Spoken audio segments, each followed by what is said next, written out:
Tell me when. Oh, All right. wait. Nope. Yep, it's being recorded. Usually gives me the, All righty. Good evening, everybody, and welcome to City of Tumwater's Planning Commission meeting for Tuesday, May 27th, 2025 at 7 p.m. And our meeting is called to order. I'll do a roll call first. Commissioner Daniel. Here. Very good. Commissioner Edwards. I think here. Good evening, everyone. evening. Commissioner Kirkpatrick is excused. Commissioner Kotek? I'm here. Great. Commissioner Nelson? Here. Commissioner Staff is excused, and me, Commissioner Robbins. So we have 5 of us, and we'll still have 4, so we may be able to keep going, right? Okay, very good. Any other changes to our agenda tonight? We would like to add a farewell address. Okay. Do you need much time to talk? Do you want to do that right now? I promised that he would be able to come in and then, Or should we put it at the very end, item number 12? Good place. That's what I'm used to. Okay, let's put that right before approval of the minutes, and then we'll, item number 4, so we'll do that right now. Hey, well, apparently Terry asked me to drop in and Okay, say farewell, and I'm sorry Terry can't be here. But I'm happy to be here and share some thoughts with the Planning Commission. When I started here in 1990, I can't remember that far back, but I'm certain my first public presentation here must have been in the Planning Commission. That's always how we start off planners, you know. It's a great place to start. So it seems, you know, certainly appropriate that my last meeting would be with the Planning Commission. yeah. Second last was a few minutes ago at City Council. So I just want to really, you know, send my appreciation to you, and all the planning commissions that I've worked with. I was trying to think on the way over here, you know, thinking about Terry in 24 years. We had another planning commissioner that had been here a long time too, named Ed Garling. And I can't recall if Ed had been here that long or longer, but he'd been here a long time too. But Terry's got to be way up there I think, yeah. for longevity in planning commission members. And, you know, it's just impressive that you all do this for the community. It's a labor of love. You obviously don't get paid. You spend 2 nights a month here, pretty much every month almost, and you have a lot of prep time to do what you do. And I want to send my thanks to you and let you know that we appreciate that, and we always have. It's remarkable to me. I was talking to Brad, you know, today that, you know, you talk about your planning colleagues in different jurisdictions. It's not at all unusual for them to say, man, my planning commission, they're out of control. They're not doing well. They're doing this, that, or the other thing. And honestly, in the whole time I've been here, we've never had a planning commission that I would characterize as bad. You know, we've had some challenges, you know, as you will, over 35 years with, you know, a particular member or 2, but even those are very rare. You know, as a whole, our planning commissions have always been just really solid and really good. And so I just want to thank you all for the work you do for the community, and it's impressive. And it's been a joy to work here, and you'll be in good hands, Brad. Good. Well, thank you. And I haven't gotten to know you very well. Not a long-termer like Terry and some of the others, but what I've seen is that I think that the support that you all give to Planning Commission and probably the other boards too, helps that stability, helps that continuity. You know, we couldn't be having an informed discussion without the staff time and the checking and rechecking probably that goes on, you know, and just that stability, it turns out, is a mighty precious thing. And I appreciate everything you've done to help provide that for not just the commission, but our community.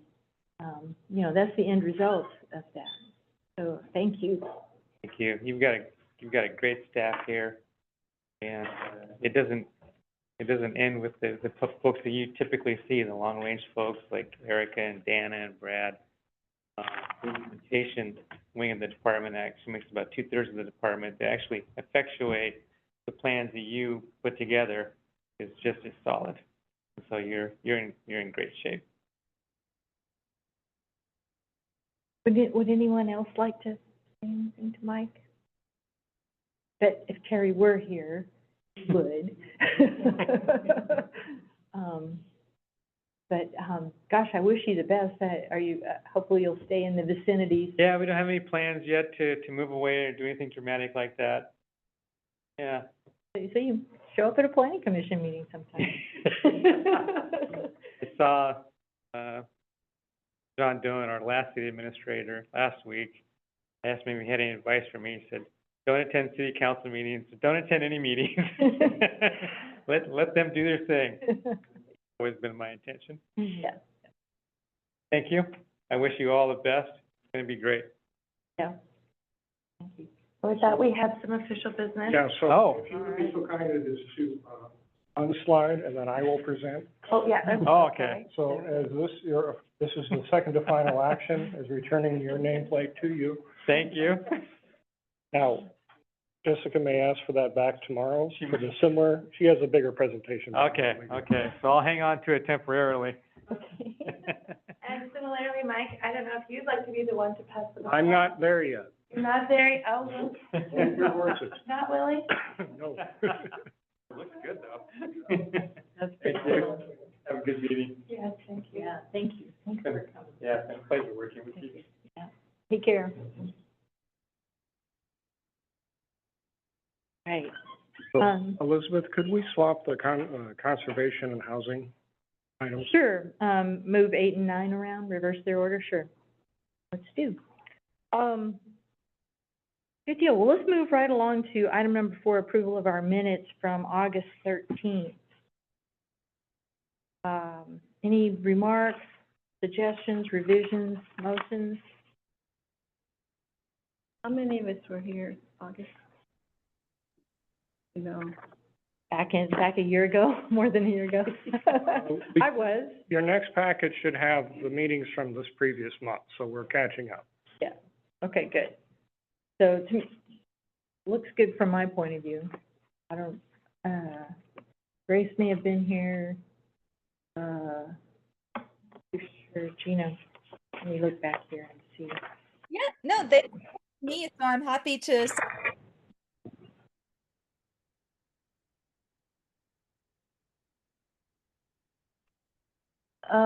We didn't hear the rest of that, Commissioner Edwards. Oh, I'm sorry. I'm happy to second the motion. The minutes look good to me. Oh, okay. I don't know that there was a first, so we'll count yours as a first. Okay, yes, And, approve the. okay. All right. Commissioner Edwards has moved to approve our draft minutes from August 13th. Is there a second? I'll second. Great, that's Commissioner Kotek. It's been moved and seconded to approve our draft minutes from the Planning Commission meeting of August 13th, 2024. Last call for any discussion. All right, all in favor of approving our minutes from August 13th, 2024, please say aye. Aye. Aye. Any opposed? Nope. Okay, very good. Minutes are approved. Moving to item number 5, any commissioners' reports?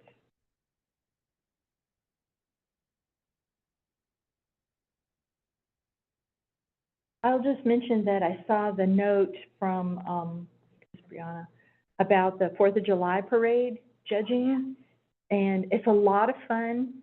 If you want to do that, I just want to put in a word of encouragement to consider doing that. It's a lot of fun. I already signed up for it. All right, all right. I signed up too. Excited. Yeah, Okay. drive around in like little golf carts and go look at all the different people in the parade and everything. It is a lot of fun. So It's a lot of fun. And hopefully they have the ice cream truck back again. All right. All right, anybody else with a commissioner's report? Okay, we'll move, to manager's report. Brad? So, let's see. First of all, the Habitat Conservation Plan, we're hoping to have a draft by the end of next week for internal review. There's been a lot of work that's gone into it to change it to, work for everybody, and I think it's gonna be in much more usable shape. The hope is we'll have internal review, and then we'll get comments back to the consultant to make some final revisions. And then it'll go to the service for their review, and then hopefully by the end of the summer, early fall, it will be available for public review. And again, the intent is, once it's issued for public review, we'll also, fingers crossed, be able to start the environmental review. Both the NEPA process that the service will lead and also the SEPA process that we'll lead. And then we'll be open for public comment through that process and just having it available. We'll also be scheduling stakeholder meetings associated with that and basically starting the conversations with the community again. So looking forward to that. Second item is the Regional Housing Council is having a half-day retreat on Friday. This is important because it's been about 3 or 4 years since we've sort of sat down. Regional Housing Council is responsible for affordable housing and homelessness services and funding across the region. And this is a good opportunity to sort of calibrate where everybody is in terms of how we're meeting those goals and structure. How do we work together to do what we want to do? So I think originally the plan was to have one such conversation, and it sounds like we're probably going to have 2 or 3 because there's a lot of stuff that we probably need to talk through. I think those are the 2 big things that we're working on. Good, thank you.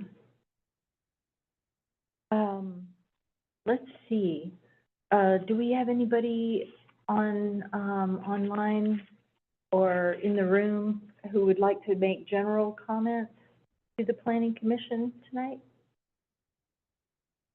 We have no one online, and we didn't receive any emails or phone calls regarding business before the meeting.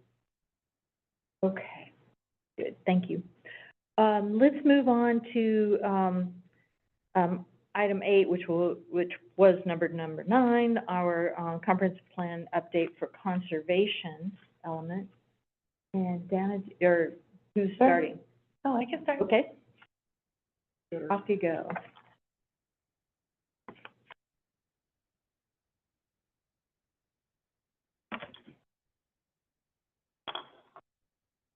Good evening, I'm Dana Bowers, Associate Planner at City of Tumwater. And you know me. Mm-hmm. Yes, and for the record, I'd like to let you know for this recording.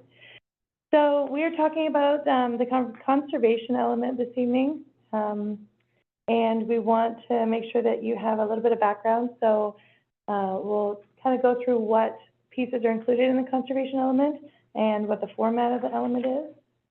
So let me just move on.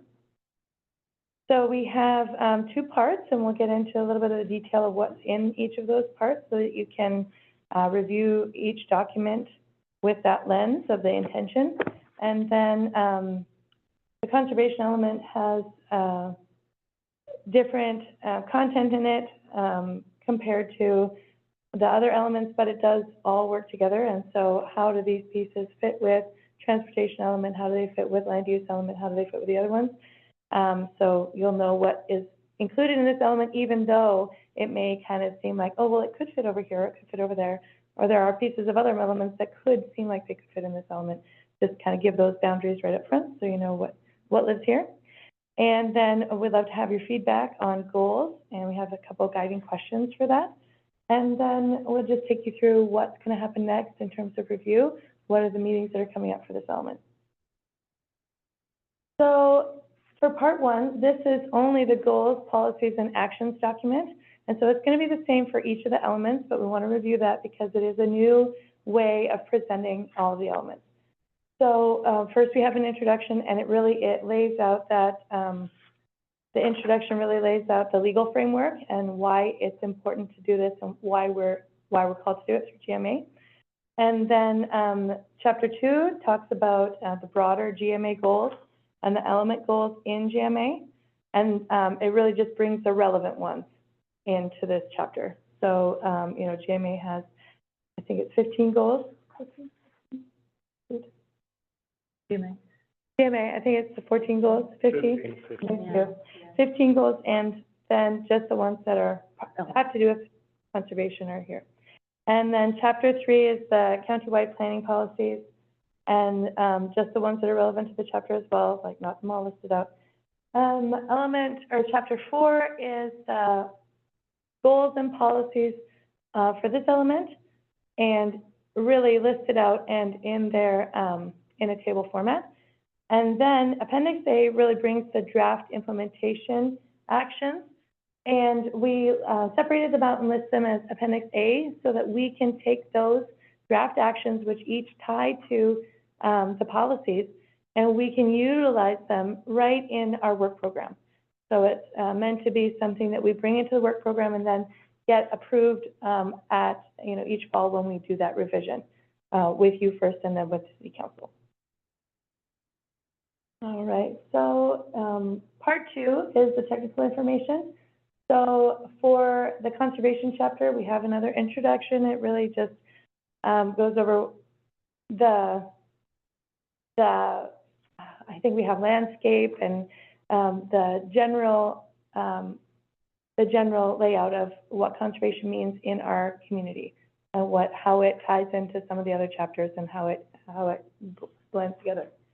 Then we have Chapter 2 is a whole section for natural resources, and then Chapter 3 is all critical areas. So we separated out natural resources and critical areas because they have such kind of different goals and different purposes, and our intention and how we manage them is going to be a little different.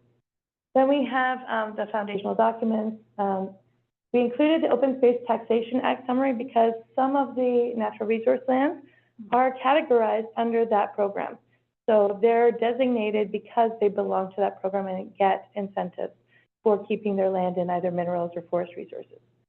And then Tumwater Soils Report, because several of the different pieces in both the natural resources and the critical areas do refer to what soils are there and the soil groupings, especially when it comes to erosion.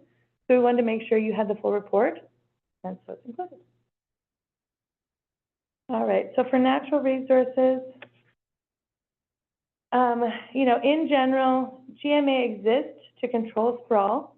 So it's restricting our urban development into urban areas.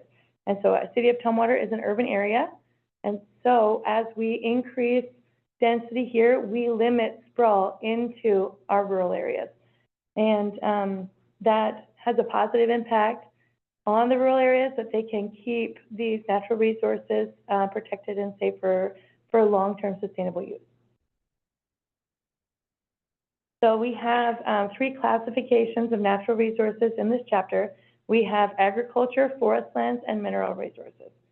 So for agriculture, I wanted to point out that our prime farmland soils, so again, the soil report is going to have some of this information.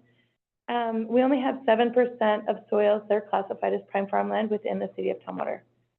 So we do have other lands that are classified as prime farmland soils if drained and if irrigated. And so those 2 classifications make up for 70% of our soil. But when we think about what draining wet soils does and what irrigating soils does, it isn't aligned with some of our other water conservation priorities and with some of our other soil conservation priorities. So and habitat conservation, when we're thinking about draining wet soils. And so we didn't include those as part of our calculation, part of prime farmland in our assessment, because that is not viable long-term resources for farming. It's beneficial for other purposes. So then we, again, as we increase density in the city and we utilize lands in the city for housing, for economic growth, for commercial development, and for even industrial purposes, we can limit the amount of sprawl that happens in the county where we have more agricultural resources, we have larger parcels, which are more conducive to sustainable ag. So current uses for agriculture are farm stands, corn maze. We have state programs that encourage conservation of natural resource lands. A lot of times they limit the amount of land you have to have before you can enroll in a program. And so you have to have at least 5 acres, you have to have at least 20 acres. And so that is I provided the open space. Contiguous. Yes, Yeah. contiguous. So Open Space Taxation Act summary provides those guidelines. And then, you know, we, as a city and as an urban space, we want to encourage urban ag. So it looks a little different, it has different goals than our more regional ag, or if you want to say rural ag. So as when we're thinking about urban ag, we're thinking about smaller plot sizes. Although the city already allows 30 acres worth of farmland to be classified as ag and used for ag purposes. And I think most of our zones, I don't think it's a limit to which zone you can do it in. So I could double check that one, but so it's pretty broad and open. And then we also have allowances for animals and livestock. So we allow ag fairly openly and don't put a lot of restrictions on it. Some of the things I think we're hearing from the Food Systems Plan is that agriculture can be limited by water resources and can be limited by amount of farmland available. And as we see more development happening in the city, then those resources are being used for other things. And it's kind of part of that balance. You know, we need more houses, we need more space for the other bits of development. As much as we can do that in the city, we limit it happening in the rural areas. All right. So for forest lands, we have, again, some state, I want to make sure I got it right, Open Space Taxation Act parcels that are classified as forest land. And so there's an incentive program where you get a reduced tax rate to enroll in the program if you have 5 acres and more. And then you need to keep that land in forested state or active forestry management. So harvesting is fine, and then but you're obligated to replant within a certain period. So we actually have 371 acres of that in that category within the city and the UGA, so combined. So those areas are in that classification, and I think we have as large of a parcel as 120 acres. That is one parcel. I think we have 2 of those. So, yeah. So we do have some forest lands within our development area. So overall, though, that's pretty small compared to the acreage That had, of the city. yeah, absolutely. Okay, so I'm wondering, you know, is that gonna still be viable? Oh, it's, yeah, that's a great question, thank you. So even though that forest activity is happening, in terms of long-term viability, those are already owned by like massive timber companies that have multiple forest acres. Their intention is probably to keep it that way until the market changes. Okay. And then they may have an incentive to sell for development. Right, and then they won't enjoy the Right. benefit. Exactly, and there is actually a deterrent where you have to pay back 7 years of back taxes into that program. Yeah, okay. So, No. yeah. But it is conducive for someone who owns all those different plots, and maybe a small forest landowner that only has 5 acres, it wouldn't necessarily be as conducive. So we, you know, as a city, we encourage, as development is happening, for retention of trees, and that's part of the tree preservation code that we're updating later this year in our work program. That's associated with the work program. And so we have regulations around what you can remove, and we try and retain as much as possible given the site. given the tree, given a lot of different factors. And some of the factors are listed in the urban forestry management plan. So what type of trees are we going to prioritize? Where are we going to prioritize them? And especially when it comes to right tree, right place, if you've heard of that kind of line of thinking, where we want to make sure that we're maximizing the value of that tree in urban spaces. So having maybe something that doesn't disrupt the sidewalk and the asphalt for roads, and has a deeper taproot and isn't spreading out roots across. Is that in code, the trees that can be replaced for those that are removed? We have a list, absolutely. I'm not sure if it's adopted yet. It's part of the same code packet, and I would have to double check where we are with this, specifically the list. I can't remember whether the list was already adopted and we're working on the other pieces, or if it's vice versa. The list is in progress. It's something that's part of our development guide. Okay. So it can be basically adopted administratively. It doesn't have to go through the ordinance process. I think Recommended street trees and those kinds of things. it's just really important to do, as I think about the newer development that we moved into, and I realized that had to have been forested land. And it's all just been cut completely down.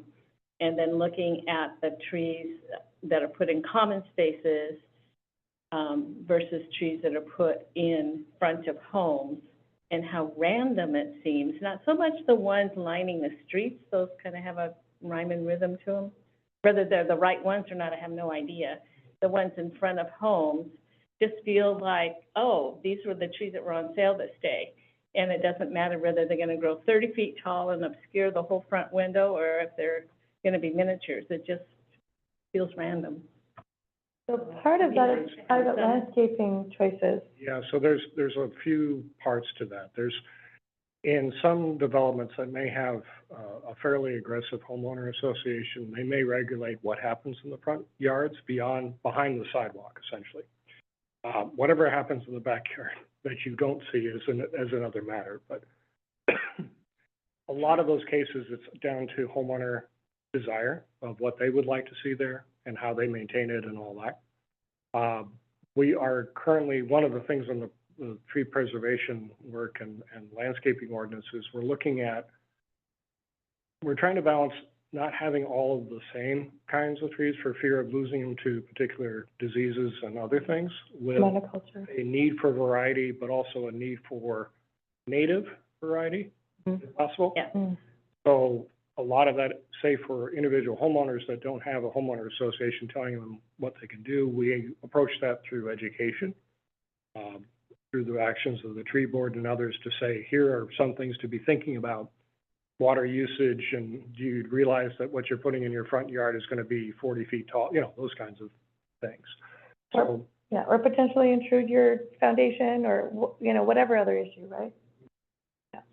And often it's not the homeowner's choice if they're buying a new home. exactly. So that's why I think where the code opportunities exist with those developers. And, as try as we might to retain trees, sometimes it is impossible because of some of the stormwater I understand that. Yeah, stormwater is kind of paramount in terms of making sure we have drainage and it's going away from the houses. And it's really evident in this plan. Yeah. All right. So when we think about the urban forest management plan, some of the other issues that are kind of talked about in there is like pruning, invasive removal, replanting, and then that right tree, right place, kind of those pieces. Moving along, we have mineral resources and the natural resources section next. So for our resources in our region, not just specifically Tumwater, it's going to be aggregate. We don't have like copper mines and things like that here. So we're mining gravel essentially to use for construction purposes, and because it's so heavy, having a local source of it is critically important. If the longer we have to truck it, that actually the cost of it comes in transportation because of just the mass and how much of it is needed for remediating sites and things like that. So when they're thinking about the value of a resource, a mineral resource. They're thinking about the proximity to the market. They're thinking about the volume. They're thinking about the access, whether it's accessible off a existing road or if they have to develop access to the resource, and then how much energy in terms of the actual digging and removal is needed in order to access the resource, like how far deep under the ground is it and things like that. So those are all kind of things that are thought about when you're classifying a resource. And then how long it will last. I mean, is there enough there that we can mine this place for 10 years, or is it going to be 2 years? Is it worth it to develop that access in that case? So DNR has maps that show us where mineral resources are, show the public where mineral resources are, and then we get our data from the county who has identified mineral resource areas, and that's what's in the map. And we don't count water as a mineral resource. Uh-oh. It's got its own thing. Yep, it's got its own thing. Yep. So, and then protection for that is really twofold. We're all at once protecting nearby uses from some of the some of the things that come along with mining, so like dust, noise, debris, that kind of thing. But we're also protecting the resource itself so that we have a local source. So in both ways, we want to make sure that we're applying buffers, and we only have one zone that allows mining, and it's the heavy industry zone. So that's one of the ways that we protect that resource, is we allow it to happen, and then we protect people by only allowing it to happen in one zone. So, all right, so as these elements all work together, and Commissioner Robbins, you made a great point, like what about water, where is it in here? So I wanted to talk about this first, like all these things are working together with other plans that we have. I talked about the Urban Forest Management Plan. The Hazard Mitigation Plan is another plan that talks a lot about flooding. You guys looked at it last year with Erica. It talks about flooding, it talks about soils and erosion, landslides, liquefaction when we have an earthquake, and a lot of those different things. Severe weather even. So as those play into how our mineral resources, I mean trees, when I think about severe weather, I think about trees, you know. And then when we think about the development code, that really implements these plans. So as we, and implements the conservation element. So as we develop the regulations and are designing how exactly that's going to be carried out, what zone is going to be allowed to do what, that's all within the development code. So much to your question about water, those are in other plans. So we've got water resource, and the water resource department, water resource sustainability, and they have a water system plan, and then we work with LOT for our sewer. They have a plan, that kind of thing. So that's what I was saying. It's really difficult to chop them up and say, well, water really is a natural resource. Why aren't we talking about it in this chapter? So moving on, we have critical areas next. And so when we think about critical areas in general, they're the sensitive areas that aren't necessarily conducive for development, or there are conflicts with other state or local priorities or obligations. So that can be wetlands, it can be critical aquifer recharge areas, frequently flooded areas, geological hazardous areas, and fish and wildlife conservation, habitat conservation areas. We'll get into each of those. So wetlands first. Wetlands is a pretty big issue in our area. We have a few wetlands that are have species in them that we want to maintain and protect. So we really have two goals when it comes to wetlands. We have a short-term goal of no net loss, and then we have a long-term goal of enhancing and improving wetlands. So where we, wetlands are classified for how they function typically, and how rare they are in terms of the species that are found there. So as we list out the benefits of that particular wetland, then we can say, okay, maybe we'll replace this wetland that is a lower classification and not as valuable, but then we can improve this, medium class wetland and make it a really great wetland, and then, have more species there. Or we're going to preserve this wetland because it has a very rare species, even though it's less function, and then improve the function so that species can thrive there. That makes sense. Okay, So some of the things we look at in terms of wetland function, I did health, rarity, function, irreplaceability. Those are some of the classification criteria. And then, Is there also kind of a, connectivity of the critical areas, you know, part of the ecosystem of them? yeah, absolutely. You know, We get into that with the habitat piece. Yeah, so that's a little bit, that's more connected to habitat. In terms of wetlands, it's not necessarily how connected they are. That doesn't play into the criteria. And mostly because when we're thinking about Oregon spotted frog and some of the other species, their wetland, their habitat or their life cycle is all within the same area. They're not necessarily species that need to, I mean, yes, we want some crossing of the Right, areas so that we don't have, you know, islands.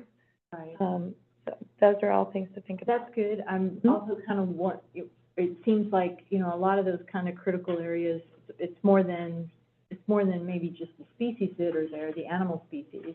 Right. Or the plant species. It's the water itself flowing through and, Oh. you know, feeding the aquifers. The drainage, that are- yes. And then, you know, just the, you know, how far is it if, you know, if there is some interplay Okay. between the different areas in terms of that ecological function. Right. You know, is it gonna be, if it's too isolated, its days are numbered, shorter, shorter. Right.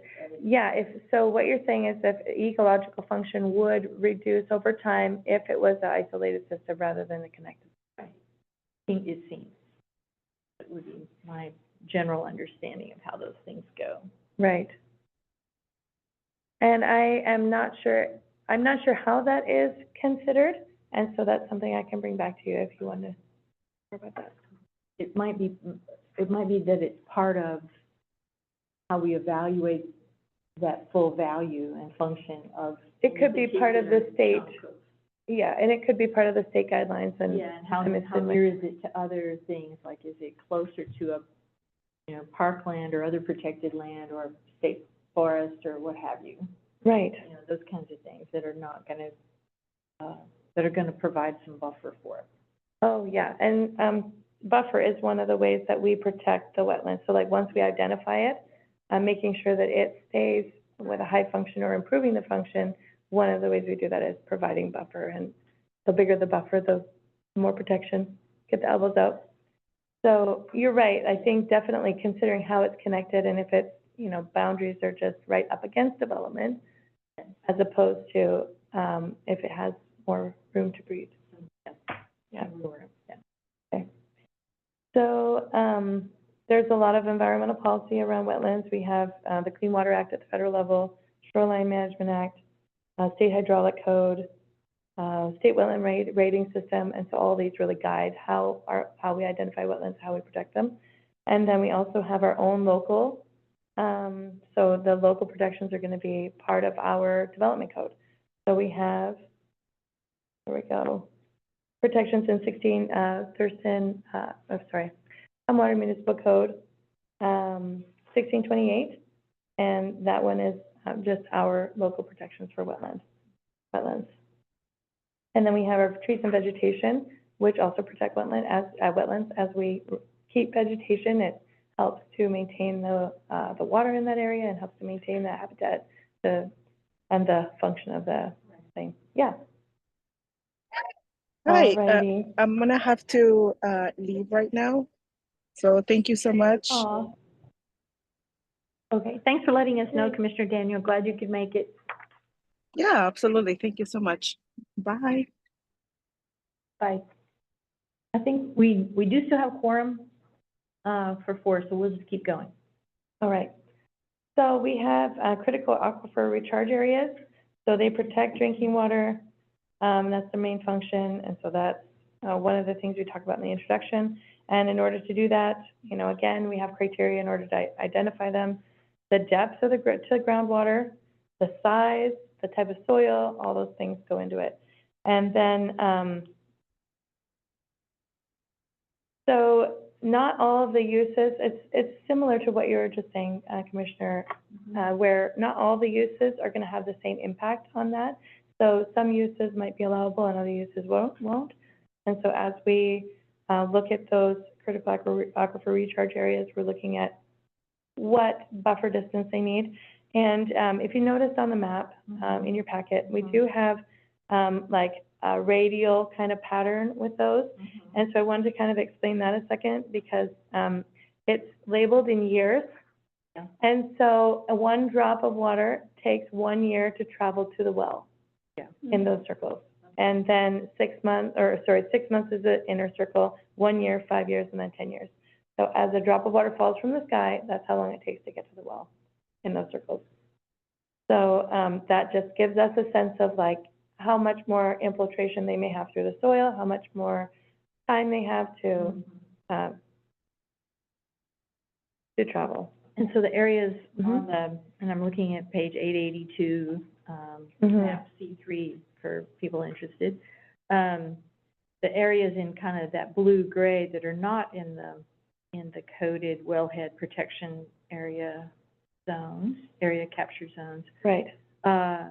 it's part of the recharge zone, but there's not a time frame, and it could take anywhere from, any time. Right, and they're still part of the aquifer recharge area because our groundwater is so connected, I Right. think, is my understanding of it. So even though they're not within the specific wellhead, who knows where we're going to need to drill a well in the future? And those are all they're all critical water areas. And so do we have a sense, and this is kind of, I don't want to get down too far in the weeds here, Sure. but do we have a sense of how many draws are on the aquifer? We do absolutely have that in the water, I believe that's in the water system report for, water resources. Yeah. So we're able to manage not Oh, only yeah. how much is recharged, but how much we're taking out. Oh, yeah, And no, other that, people are taking we out. can't actually get more licenses. Okay. Yeah, and so anytime we have a household or a plan for a household, that's why we have our permitting system. Yeah. So, yeah, they all, Yeah. we, Okay. yeah, Part we of manage how that. we manage That, mhm. Do you have anything more to say about water management? No, maybe not. Okay. Perfect. So, we also have a wellhead protection plan. So that's one of those other plans that works together with this plan. And it was, adopted in 2016, and it identifies the risks to our wellheads. And then, the goals are to reduce those risks or eliminate them. So, yeah. The next one, I've been kind of cycling all right along this without is you. funny. I'm so sorry, everyone. And how do we go backwards? There we go, right over there. We are here. It's telling me to hurry up, probably. All right, so frequently flooded areas, we have, again, we have the introduction, which really talks a little bit about FEMA, and that's the Federal Emergency Management Agency, and talking about how they have a 100-year floodplain identified. Can we pause this? Keep going. Some setting Yeah, in there's the some setting or other. PowerPoint. that- Okay. I don't know if you No, have to okay. hold your finger on the button or not. I never used it. Pause. We'll try that. All right, so, the 100-year floodplain is what we have used for this, measurement to make sure that we are meeting FEMA, because it's also connected to the National Flood Insurance Program. And so making sure that we're in good standing with that program allows our residents to utilize it and have access to it. And so I think we last updated in 2024 to make sure that we were in good standing, and, it's just really critical, in our area, because flooding is part of this ecosystem. Rivers and creeks. Yes, exactly. And, one of the areas that does have frequent high water is Salmon Creek Basin. And so we've, labeled it on the map for you too. It's in pink. So it's a high groundwater area, not necessarily flooding, but definitely we have things like well intrusion and, different things like that happening, even if the water isn't rising above the ground level. All right.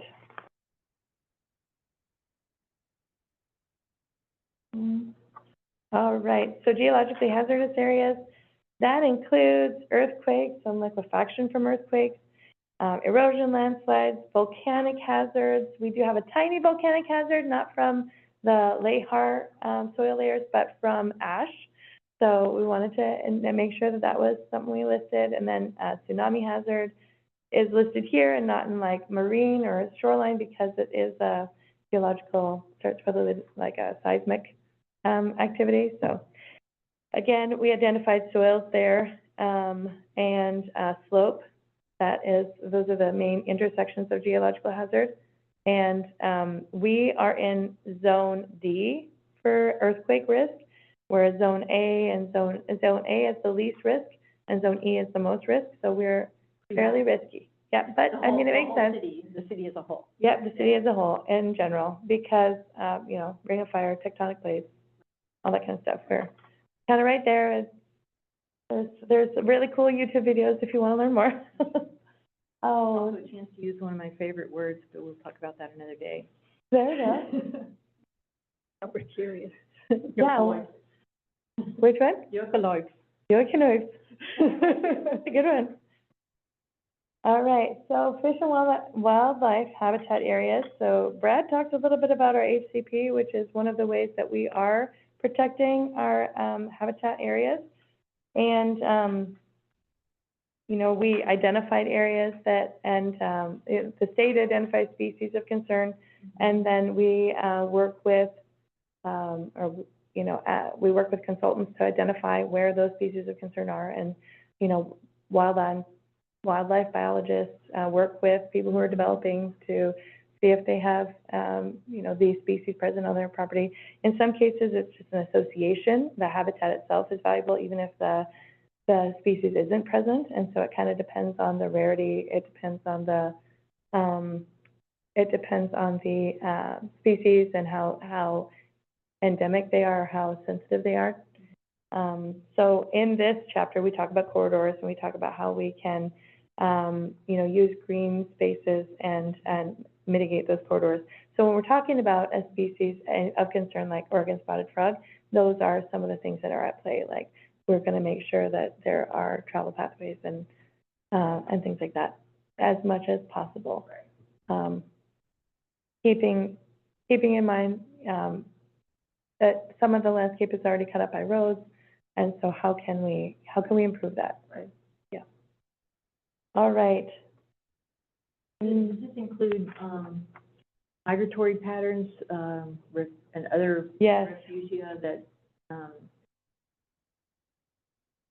you know, in the event that a species gets a little displaced or a lot displaced, that they have a refuge to go to? It does consider it. Migration routes was one of the pieces that goes into the classification. You know, where they need to breed, it might be different than where they need to eat. And so considering all their whole life cycle instead of just where they are right now. And that might not be an annual cycle. It might be a multi-annual cycle. So those things are part of the process.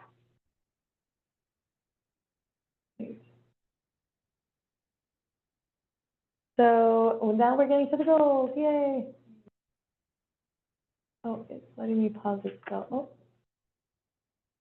So I'd just like to go through the goals and then ask if you have any general or specific comments.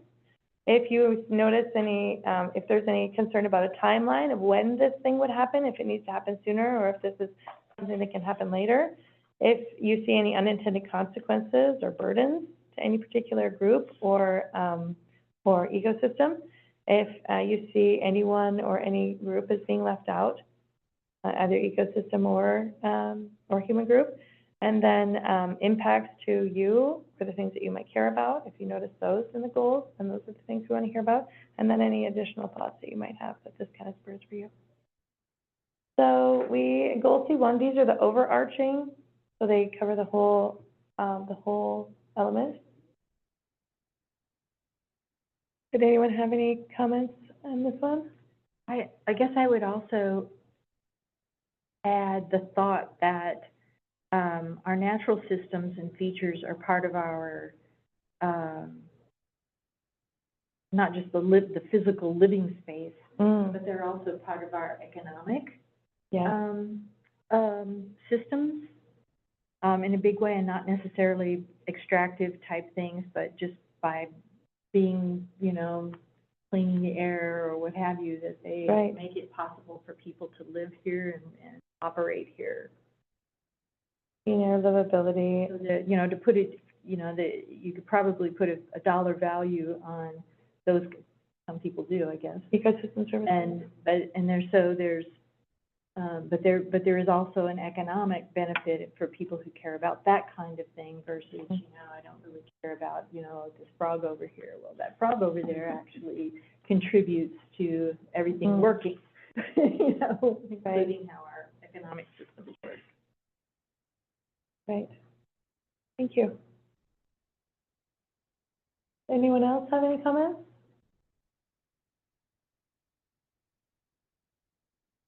No? Okay. So, want to promote conservation of natural resources and the protection of the environment, cooperation with residents, property owners, jurisdictions, and tribes.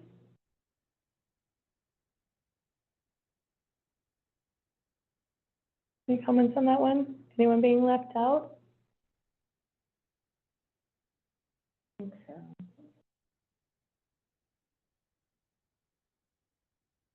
Do we need to include business in this? Do we need to include business? It is the The one property that we're owners? not calling out. I always think it's property owners as homes. I guess it could be Oh. businesses. Okay, Because I noticed that, I thought it was a new goal. Maybe it was under housing instead of this one, but about working with business to, yeah, we can definitely call that do out. something. Anyway, I just don't, Yeah. Okay, I don't Thank have you. strong feelings on it. sure. All right, so the next ones are gonna be the natural resource area goals. So support urban agriculture for access to local food production. And then the highlights, I'm sorry, I should have explained this on the first slide. The highlights don't necessarily capture each of the policies, but an overarching, actually, I think they're a summary of each of the policies. Mhm.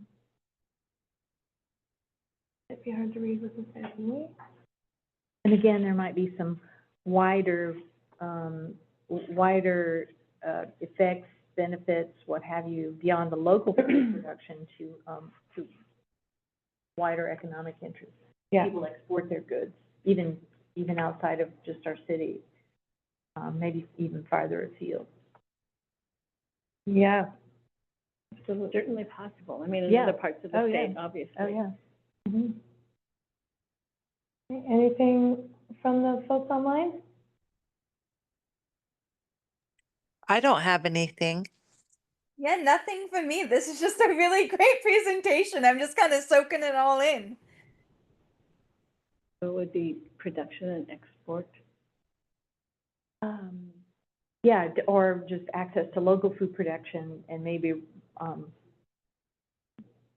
some way to get at that, you know, beyond our immediate, Like out of local- the region, out of the region, whether it's export or, or maybe bringing people in from outside the region to Correct. enjoy correct, some of the things that we have here. correct. I think export usually Yeah. is extractive or has Yeah. that kind of It connotation, could do, yes, but Okay. whatever product, but it could be both. you know, somebody's making jams or whatever, you know, extracting the berries from, you know, or Right. whatever. But, you know, But it's creating economic benefit because they might put them on, social media and sell them. yeah, exactly, yeah. There could be some really niche products that, you know, that somebody has the gumption to sell based on being able to grow it here or produce it here. Gonna move along. For urban forestry, comments on that? Thoughts about it? I think, this also maybe mention of dovetailing with a lot of the climate goals, Yes, cooling, carbon sequestration, or, you know, a general term, just, you know, overarching. Yeah, I like that, thank you. Protect mineral resource lands?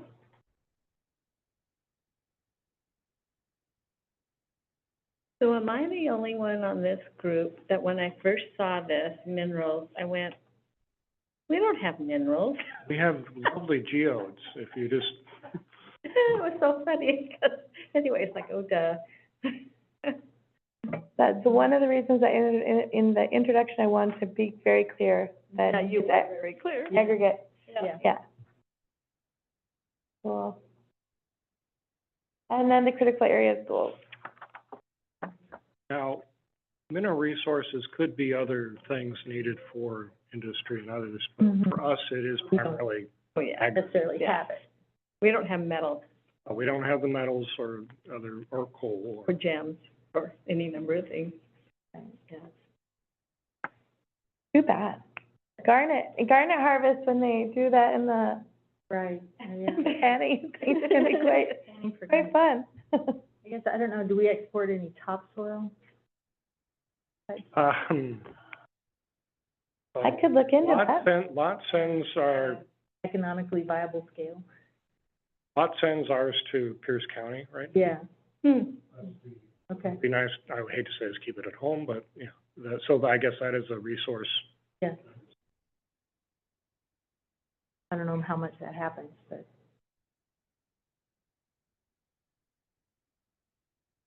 Right.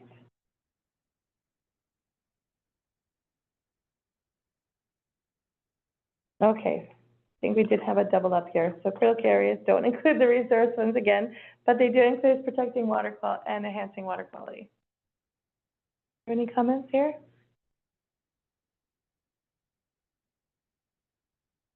Looking good. All right. Nice. Improve natural drainage systems. Just gonna go back to our questions. Shifts in timelines, is something you think is immediately needed? Unintended consequences or burdens? On this one, when we say improve, is it the function of just moving the water around, or does it include things like fish passage? Does it include, you know, like? Fish static? passage is included, I believe, when we talk about the,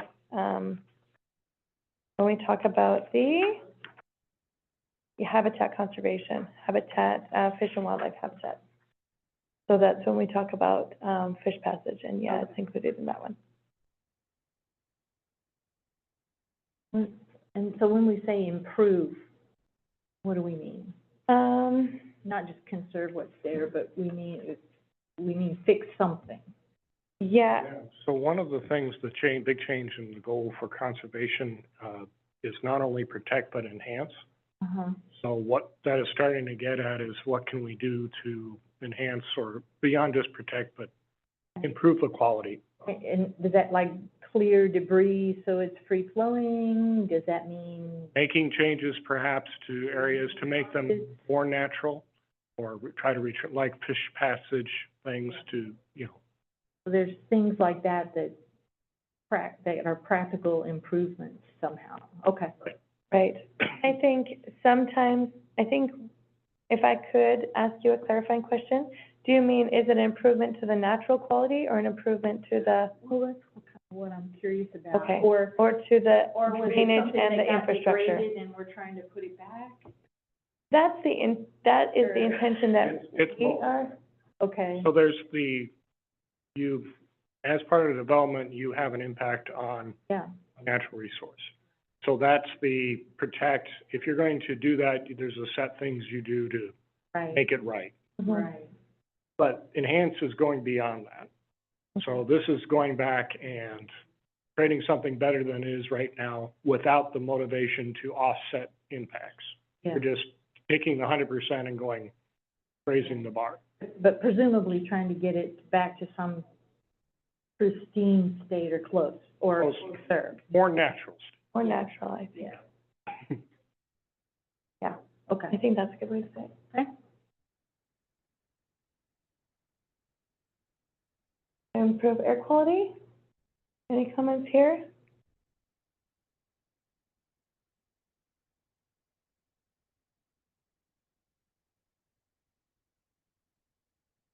We're mostly kind of handing the reins to state programs, state-funded programs and state-managed programs. I think for air, it's so regional, yeah, that it makes more sense that way than to try and, manage what we have right here. But A they little come hard to back put and tell barriers us. up. Yeah, but the state can come back and say, you know, local governments need to do things that reduce, single occupant vehicle miles traveled and.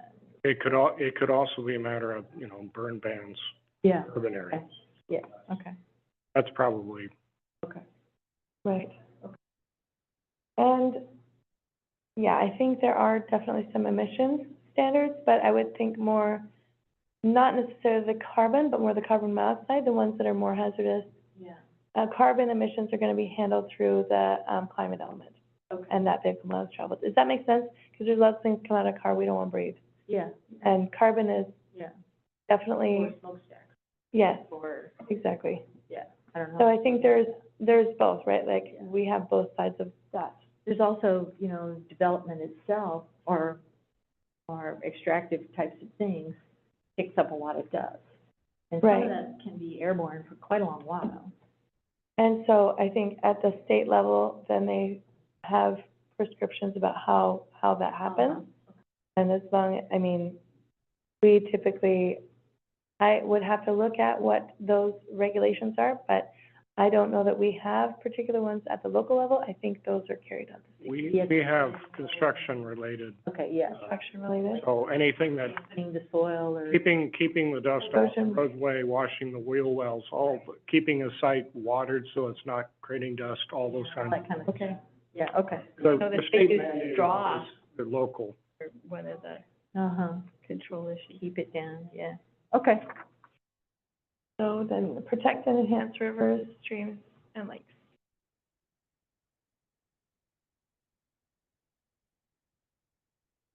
Right? And then protect and enhance wetlands. I did, have a question. When I look down the side, this all says new policies. A lot of this has new policies. And I said that to, Dana when nobody else was in the room. But I wondered if you wouldn't, mind just saying why there's so many new policies under the conservation. So with the conservation element, a lot of the new policies are because of that new, like with the new House bills, there was that new mandate to enhance. Like, it literally changed one word, but because of that, we wanted to make sure that we were meeting that requirement. Amazing what something simple seeming Mhm. Is there something more, Brad? Well, the climate element also plays a very large role in that, The climate element, because there are a lot of things that the conservation element does that support what's in the climate element, but it makes more sense perhaps to include it in the conservation element than another chapter of the climate element, if that makes sense. okay. How many of these goals were were required by the state under the Growth Management Act? And how many of these were really, like, this is the city of Tumwater, and this is what we really want to do in this area? And I don't mean a real number, Yeah. but just kind of thinking about. I'd say the majority are requirements. So the structure that Dana walked through is the state required structure, so natural resource lands, critical areas. The things that are sort of the Tumwater twist are things like urban agriculture and little areas that we have expertise or Uniqueness. or areas that are of greater interest, like trees, for example, that other communities may not have, that we focus more energy on. Okay. Do you think, Commissioner Nelson, that, we ought to call attention to the distinction? don't know. I don't know if anyone else would even have that question. Maybe it doesn't matter, but. But the only way to me that it matters is we all are a part of the city of Tumwater. And so what makes us unique, and in this vast state plan, I mean, I can't even imagine who's reading 888 pages of plans from all of the different municipalities in this state. It's just mind-boggling and crazy. It's sometimes I think we have over-regulations, but these are also very, very important things to have regulations in. And so if you really want to know what I was thinking last night, I thought, oh my goodness, what if I was the city council, on the city council, and I have this massive document and really important stuff in here.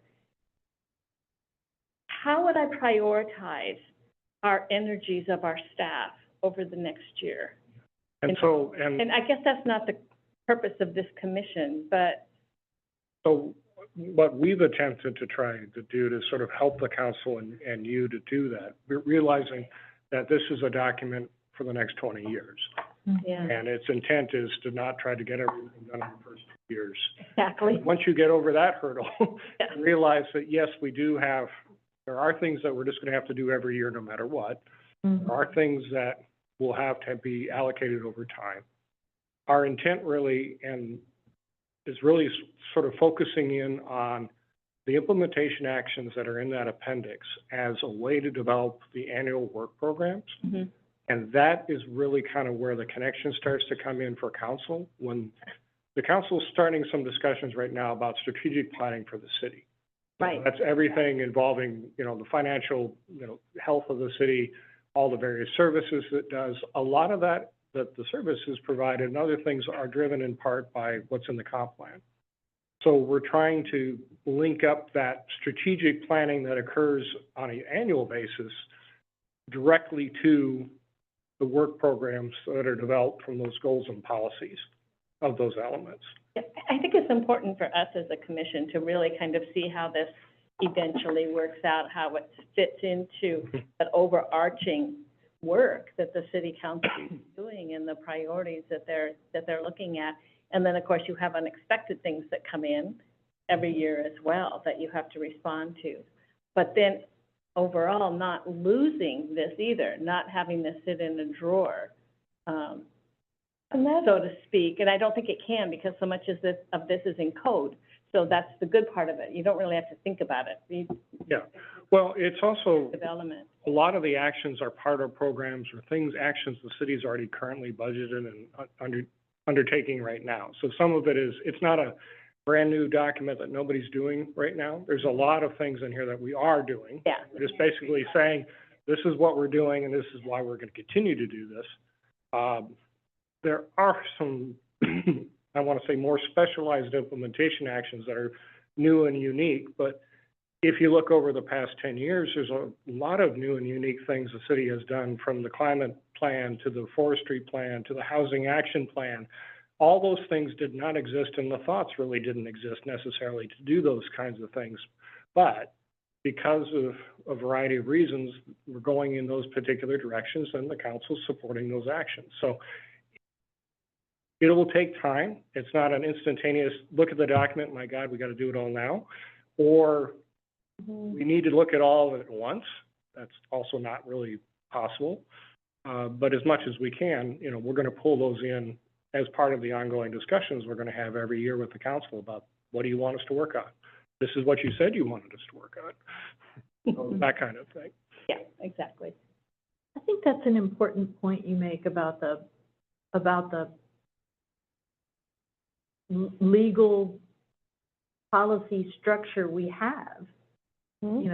City code, all of the plans, all of the ordinances, all that stuff that nobody really ever reads until you have to. Until you have to. You're trying to do something. But it sets this stage that we operate in, and that others coming in to develop or to live or to do whatever operate within this pattern, and we have to nibble around the edges and do one thing or another. And it makes me think it would be good, as we when we get to the places where we're describing timelines, for example, or certain actions at certain times, it'd be good to also, and I've made this kind of point before, about saying, we've been doing this kind of stuff for, you know, the last 2 decades, here's the great results, or we need to do more, we've got, you know, or whatever the, you know, kind of a ongoing status of how we're doing stuff, you know. It's an accomplishment report. Kind of an accomplishment, but, you know, but also still striving for these things. Here's some new stuff we didn't used to do, but now we do, or now we'll have to, but, you know, it's that kind of thing where you can relatively simply, perhaps, I don't know if it's in the table or what have you, a column for, you know, we've been at this now and seeing some great results for, you know, the entire 30-something years that we've been planning. It's probably more than that, but, you know, you know, those kinds of things. Yeah, so one of the structures that I believe the consultant is gonna take with the strategic planning effort with the council is to sort of start with, here are all the things the city does, and across all the departments. Mhm. And then take that gigantic list for every department of what they do and break it out into, this is the stuff we do because we have to. We have to permit people to build. We have to, you know, protect people with fire and all this. So the council really doesn't have a lot of discretion in terms of that. It's like, you have to do it, you just figure out the best method to make it happen. Then there's these sort of in-between things, about things that are good ideas but are still have some connection to the requirements. And then there's the council great ideas, which, if you look at the budget, is about this much versus this and this. But it is where, I don't want to say Tumwater is Tumwater, but that, a lot of that comes out of that. You know, let's focus on the craft district because it's our heritage, or Mhm. urban agriculture because that's what we believe in. You know, that's that part. So it might be helpful to think of the comp plan in those kinds of terms as well. Really helpful. Mhm. And don't we have a chapter that does list out, I think, wasn't it the climate chapter that lists out which one is required and which? We have started that with the climate element. As you discovered, we're figuring out how to do this as we do it. So I'm hoping some of the lessons we learned from the strategic planning process hopefully can feed a little bit back into the comp plan itself. Thank you, Dana. Sorry. It ain't at all, no. This is a conversation. All right, so protect groundwater. Questions about why we have that for a goal?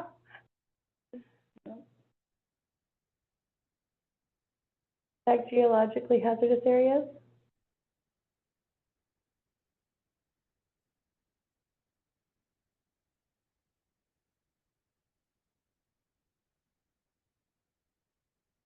Preserve floodplains and floodways.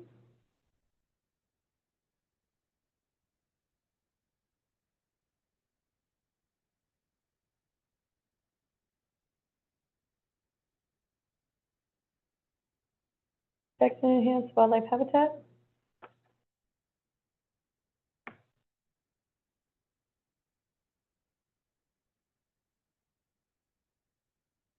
Great. And then we're talking about next steps. So our next meeting with the council is with the General Government Committee on June 11th.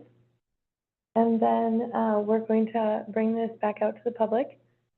And for some of the chapters, there might be different levels of communication depending on what the chapter looks like and how much Mhm. prior communication people had with it. This one definitely will go to stakeholders like the Conservation District, the tree board. We're already scheduled with both those groups. And, you know, if there are any other groups that you think we need to reach out to and provide them, you know, specifically with the link, we do have our comp plan stakeholder list. And, you know, as we're publishing chapters, we send out the stakeholder list, the new link, and this is where the chapter is. Please review it and give us any of your comments and follow that process. So if you can think about any other groups that should be, you know, and you don't have to know who's on there, just anyone that you think would be, you can double check and make sure they're on our list.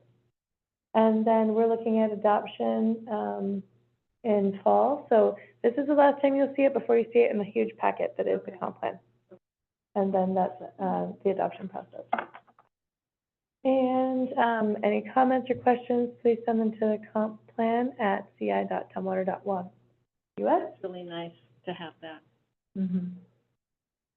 Oh, good. I'm glad that's helpful. And, I'll let Brad take it away because housing is a big one. So let me do a quick pulse check of where everybody is with Okay, housing element. yeah. How do you feel about the housing element? Good.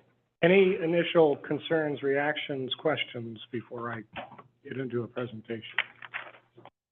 I think it's looking really, really good. I know it's a ton of work. One of the things that I always want to try to keep perspective on is, how many people, or at least a percentage of people, are we really talking about affecting? The housing element is really about, low and very low income housing, right? It's everything. It's everything, but the real concern, The focus and what the expectation is, more than half the population will be under 80% AMI. yeah, How do we best provide for that yeah, population? that's what I'm getting at.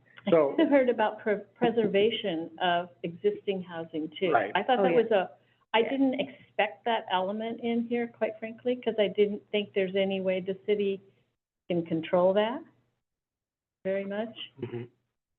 Well, we have two different things that we're supposed to do according to the state. We're supposed to head off displacement as much as we can. Preserve housing is part of that, but also preserve housing makes sense rather than build something brand new. If you've got something existing, that could be updated and kept for a lower cost, et cetera, et cetera. Try to preserve that. So there's a lot of different things that are sort of pulling in this element. On the one hand, we have the need to provide housing for specific income groups. And so you can think of it in terms of, well, that income group, according to the state, can only afford this kind of housing, say multifamily versus a single-family house. At the same time, another important thing to keep in mind is the overall need for just more housing, period, in the community. Yeah.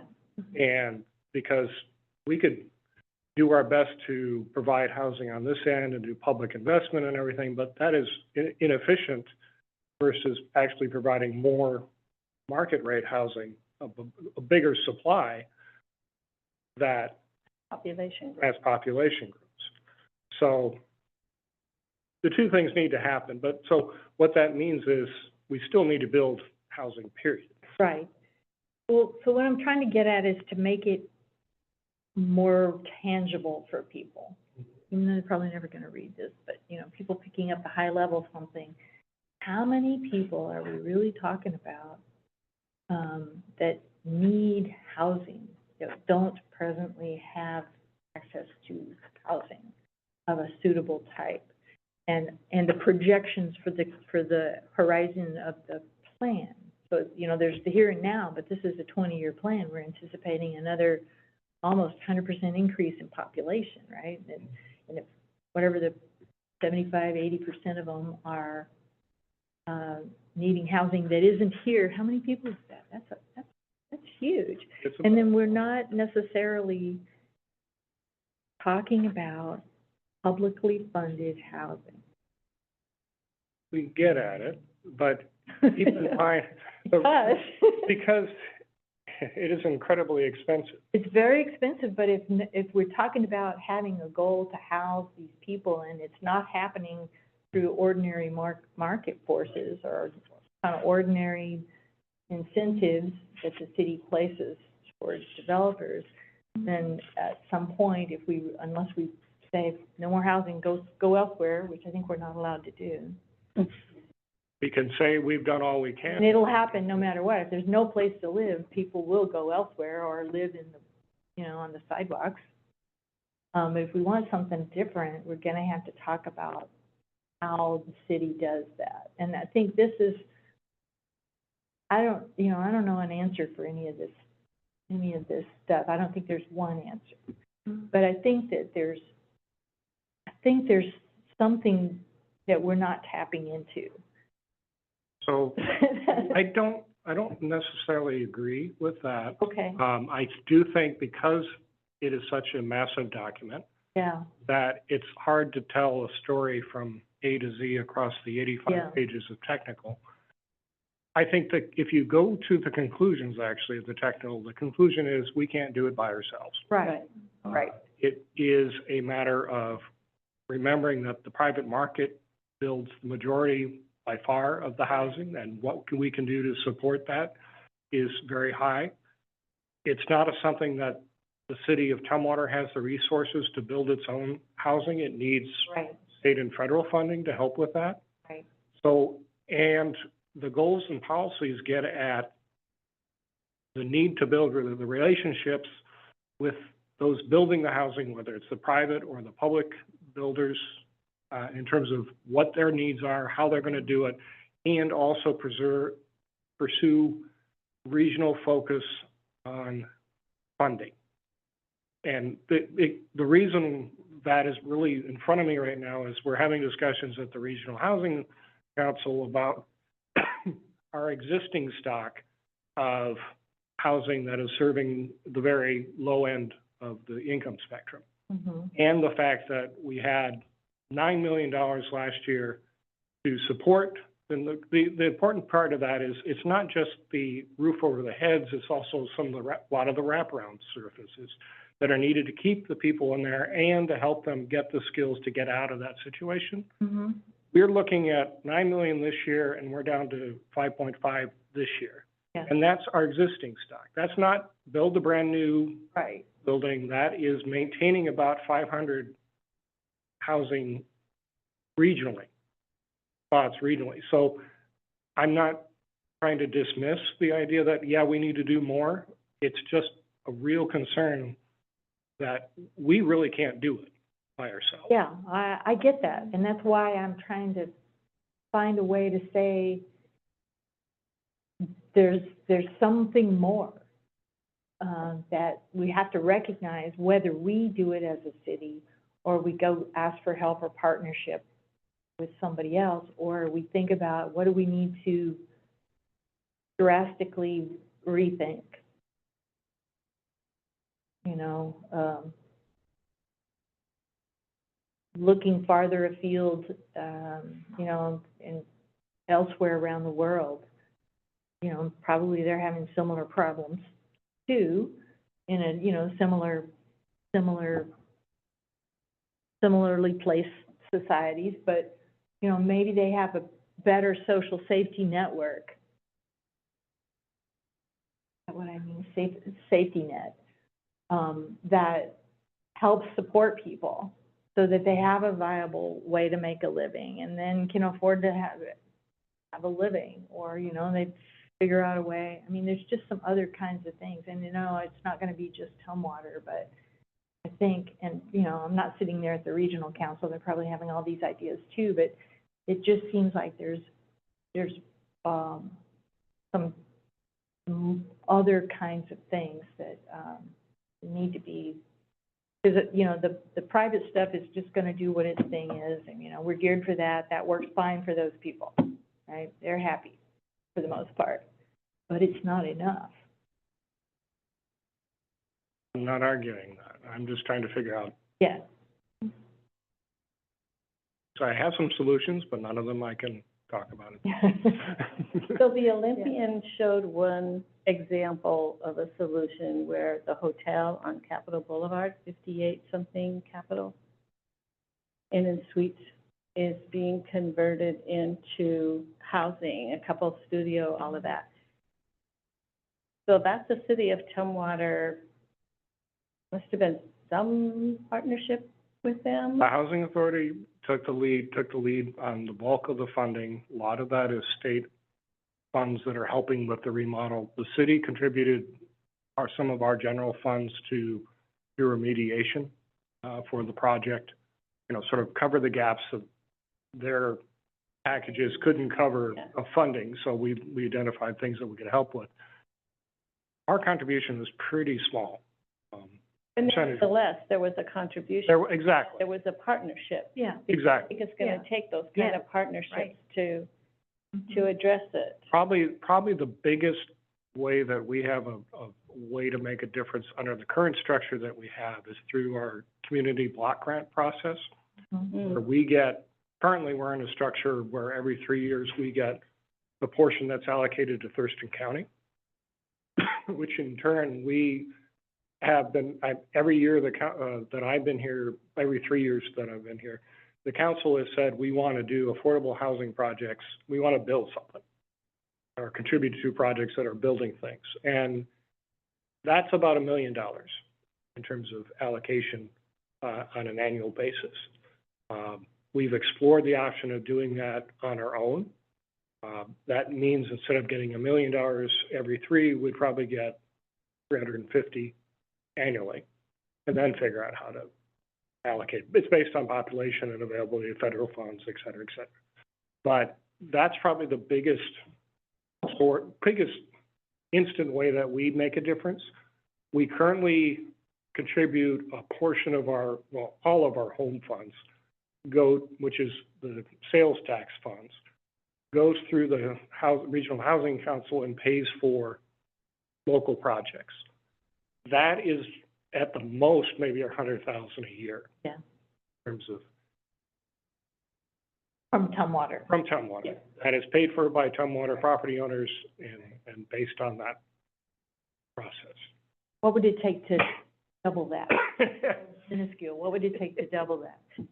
Probably increase our sales tax from 0.1 to 0.2. And that's still within the authority that the city has, right? The city has some authority to raise. But it hasn't yet gotten, That hasn't tapped into. And that's where you start to get into the calculation of if we raise this Right. up, what happens to the other stuff? correct. That's- It's a dicey thing, but I mean, that has to be on the table. It's been part of the discussions. It's definitely been in the focus of the council. Every time we talk to them about housing, we're talking about what else do we need to do? We sort of have addressed the process side of things already in terms of how we can simplify it. We've addressed a lot of the incentive stuff Mm-hmm. over the past few years. It's now a matter of, okay, let's go beyond the incentives. What Yeah. can we do? Right. But I think your point about it's a bigger issue than just us solving it, I think needs to be emphasized more in the document. That, It's like the air, because the people are moving around all over the place, not just restricted to our city boundaries. But yeah, it's a big, huge societal issue that we've been failing at for, I don't know, a couple centuries.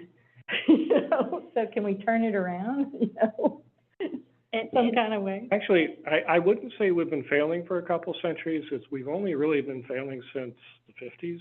Okay. In the sense that, Since there were a lot of problems that we sort of ignored or dealt with, you know, I ways. think our emphasis, our priorities were such, as a broader culture, were such that we really have left a lot of people out.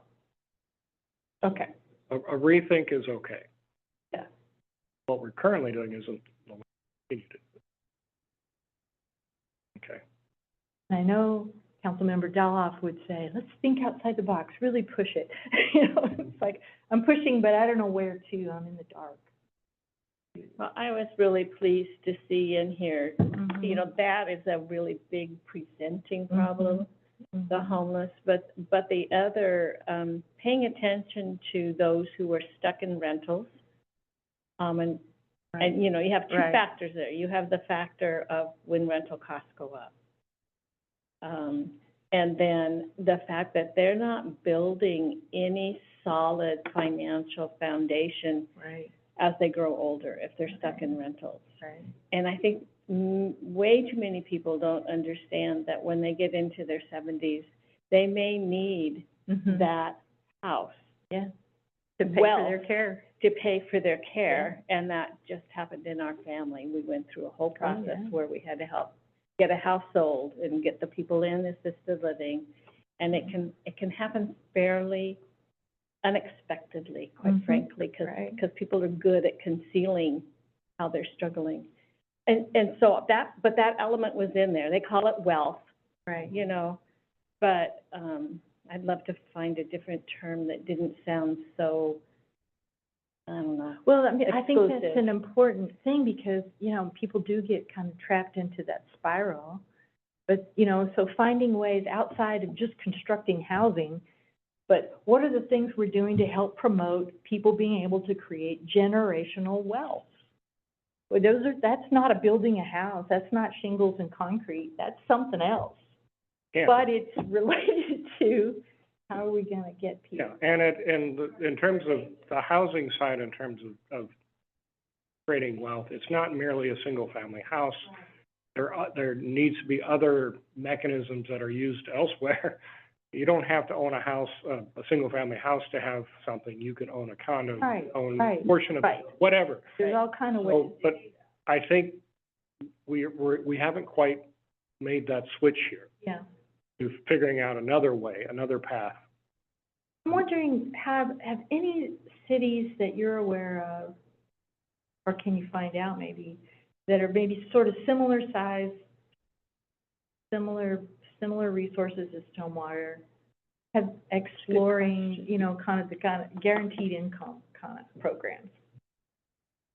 Yeah, I'd looked at that a few years back. I haven't taken a look at it recently to see where that discussion has gone. Even if we, you know, even if we could get something kind of kick-started with just, you know, a few dozen people, see how it goes. I mean, I don't know how we'd fund that exactly, but, you know. Moreover, how do you choose who?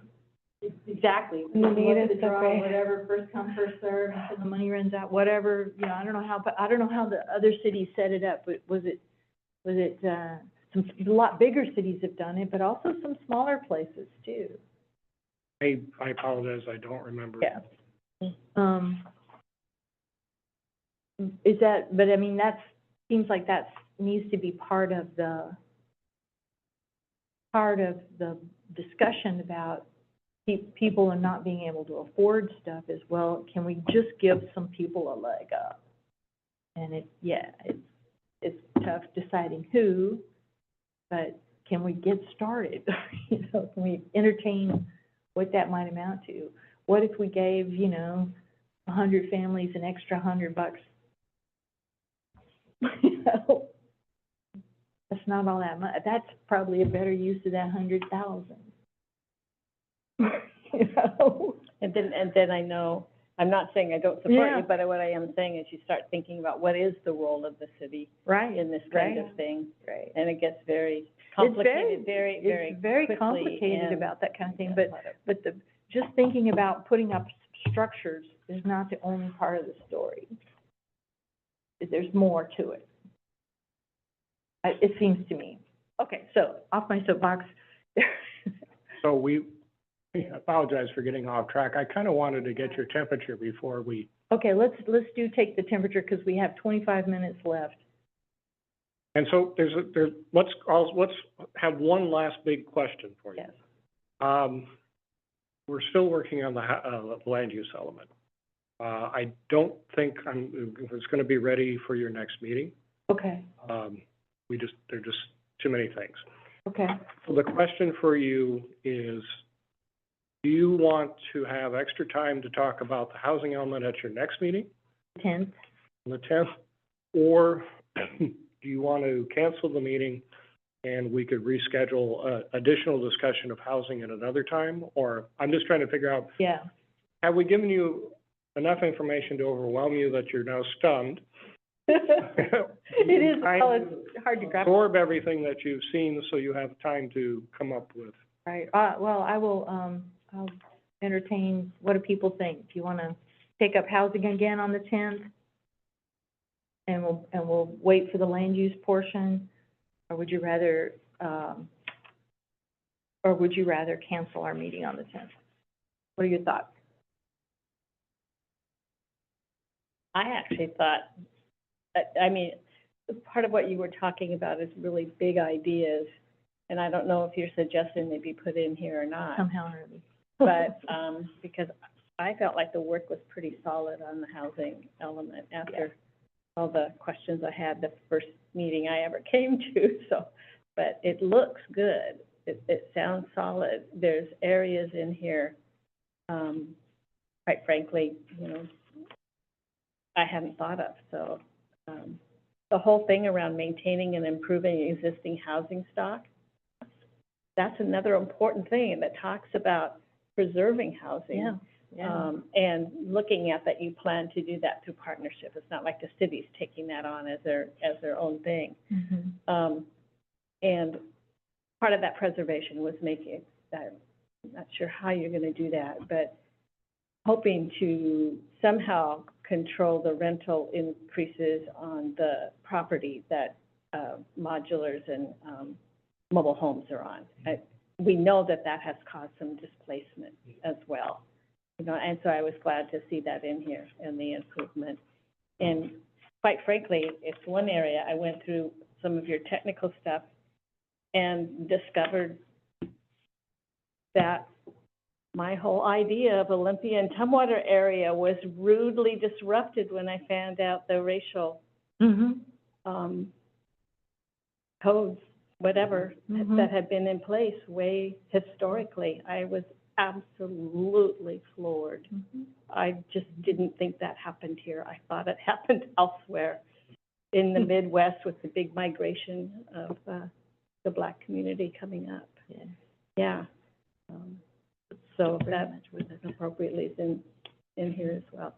Anyway, I was, it felt solid. I really understand what you're talking Yeah. about, Elizabeth. I Yeah. just don't know how to Yeah. get there. Yeah, I do think this is solid work.